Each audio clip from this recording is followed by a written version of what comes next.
উনি যেন সসম্মানে এখান থেকে চলে যায়, না হলে আমাদের প্রার্থী বৈধ হওয়া ইনশাল্লাহ আদালতের আদেশে যদি মহান আল্লাহর রহমতে উনি ফেরত আসেন বৈধ হওয়া, তাহলে আমরা ওনাকে 7 মিনিটের মধ্যে কিভাবে তাড়াইতে হয় বাংলাদেশ জামাত ইসলাম সেটা জানাই।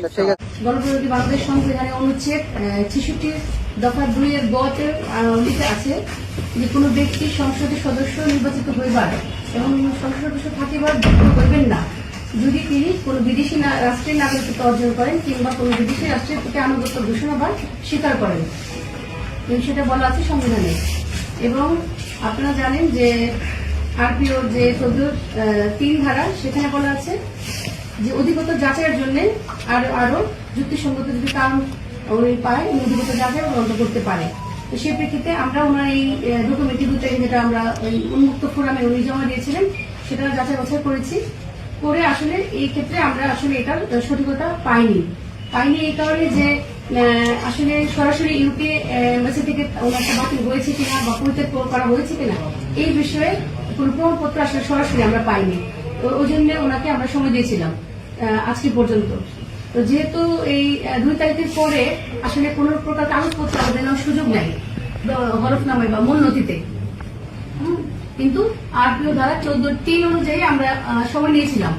সেখানেও এই সময়ের মধ্যেও আমরা উল্লেখযোগ্য কোনো পক্ষে এবং এই কাগজটি যাচাই করে কোনো সঠিক তথ্য আসলে পাইনি বিধায় আমরা এই উলিপুর 3 আসনের মোহাম্মদ মাহমুদুল আলম বাংলাদেশ জামায়াতে ইসলাম ওনার এই মনোনয়ন পত্রটি অবৈধ ঘোষণা করলাম।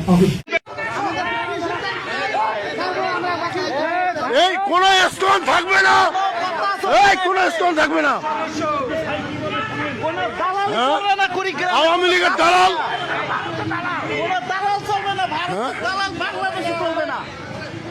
ভারতের দালাল, এই ভারতের দালাল বাংলাদেশ চলবে না। এই স্টোনের বাচ্চা এখানে থাকবে না, এই ডিসি এখানে থাকবে না, এই ডিসি এখানে থাকবে না, এই ডিসি এখানে থাকবে না, এই স্টোন থাকবে না, স্টোন এখানে থাকবে না। ভারতের দালাল বেআইনি ভাবে আমাদের কুড়িগ্রাম 3 আসনের ব্যারিস্টার সালি ভাইয়ের নমিনেশন স্থগিত করছে। আজকেও সেম অবস্থা।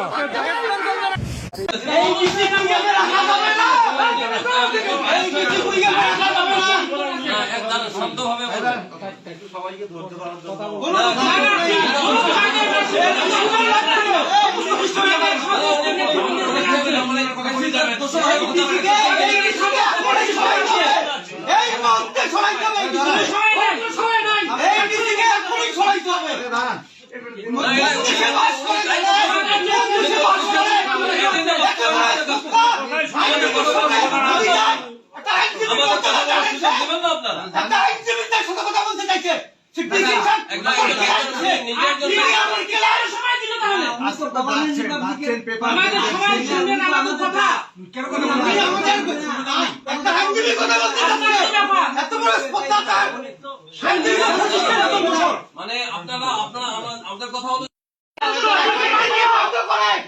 আমাদের কোনো কথাই শুনলো না। আপনারা